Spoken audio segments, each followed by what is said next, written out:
all those storms to the flooding to temperatures that will be as hot as a Samsung Galaxy 7. Oh, no, crazy times. Hello and welcome to AMHQ Weekend. It's Saturday, October 15, 2016. I'm meteorologist Reynolds Wolf. And I'm meteorologist Kelly Cass. Good to be back in studio with Great you. To be back. Finally, Reynolds. Finally. And we do have a lot to talk about. Of course, the Northwest getting ready for kind of their version of a hurricane. And we've also got the heat returning, plus this. It's only the 4th EF2 tornado on record for the entire state of Oregon. Yeah, you're right. I mean, so that's very rare. You don't see that kind of stuff there. And that really is going to be one of the top stories. Meanwhile, we've got those showers moving here in parts of the Midwest.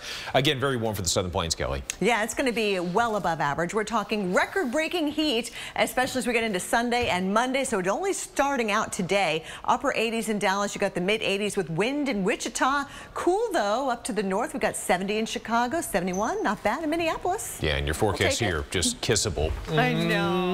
It's going to be beautiful. New York with 64 degrees, lovely times there. Hey, Tower Cam had some music or some speakers that we can hear what's going on, because this is Memphis. Obviously, we've got a lot of people that are out and about right now. And just a little while ago, Reynolds, I saw a couple dancing right down the middle of the street. And why not? That's beautiful. Yeah, good times. 63 degrees right now. It's the middle of October, and we are on our way well into the 80s. So we are going to be well above average in Memphis. Your average high is 75. We're going to be in the mid to upper 80s, even getting close to 90 as we head back towards Tuesday. And yes, the record highs will be challenged over the next couple of days. You can see just how warm we're going to be in places like Dallas, Houston, getting close to 90 degrees. Your Texans are home tomorrow doing some tailgating out there. It's going to be a hot one. 90 degrees, 87 degrees in Little Rock, 84 in Nashville, and yes, the 80s making their return to Hotlanta. But at least the humidity's not too bad, right? Monday, we're going to be warm again. Look at this. We've got a couple of 90s on the map here. 90 for Dallas and Houston, 90 Wichita, low to mid 90s from Amarillo down to Midland, Texas. Yes, above average and enough that we could see some record highs here. Amarillo, Texas, keeping records since the 1800s. And yes, we're talking about really hot stuff here. Your hottest October day, October 3rd back in 2000, it was 99. Hopefully we won't get there, but we are certainly going to be threatening some of these other temperatures into the mid 90s.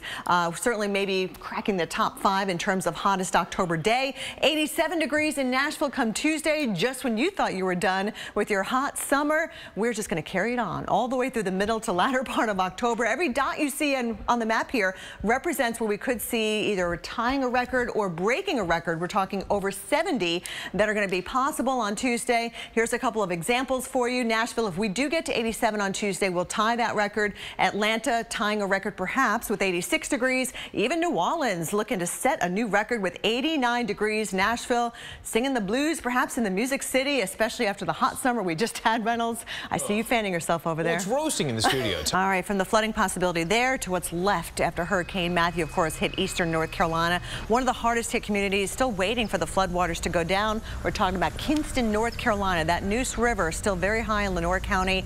Finally crested, starting to recede now, but the flooding has pretty much cut the county in half, and Matthew is being blamed for 3 deaths in that county alone. And we have had several deaths from Matthew with the aftermath of the storm as well, with all the flooding that's been taking place. A lot of rescues, a lot of people still out of their homes. There's a look at the flood gauge. We are still major flood right through the next couple of days. So even though we may have crested already, it's going to be slow to come back down as those waters eventually find their way to the Atlantic Ocean. Flood warnings remain in effect for everywhere you see in the green right there, including South Carolina. You guys are not out of the woods yet. We had anywhere from 12 to 18 inches of rain, that hardest hit area right here. And what's sad is a lot of folks actually evacuated the coast and went to the interior sections only to have to be rescued because the rivers came up out of their banks. Major flood showing up in the purple. Our forecast thankfully does not have much in the way of rainfall, so we do have a chance to kind of get out there and recoup and clean up some of that damage. We'll be right back. Time now for your tropical update. It is 50 past the hour. We still have stuff to talk about.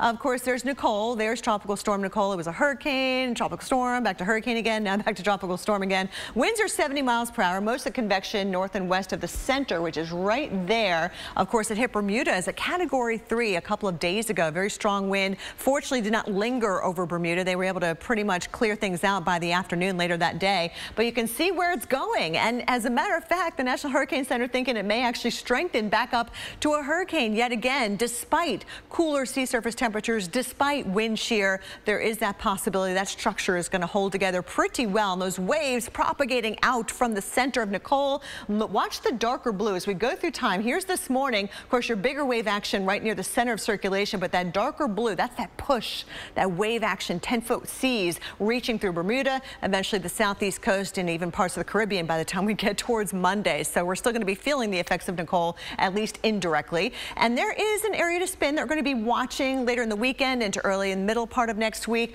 Of course, this is a time, climatologically speaking, that we can see development this time of the year. Very warm waters here, broad area of low pressure, mid-low up toward the Yucatan. So we'll have to watch this, but the strongest wind shear just off to the north. Those are those stronger winds aloft that will not allow for much for development, but still we have to watch it this time of the year. And we have Invest 99E over here in the Eastern Pacific. That means the National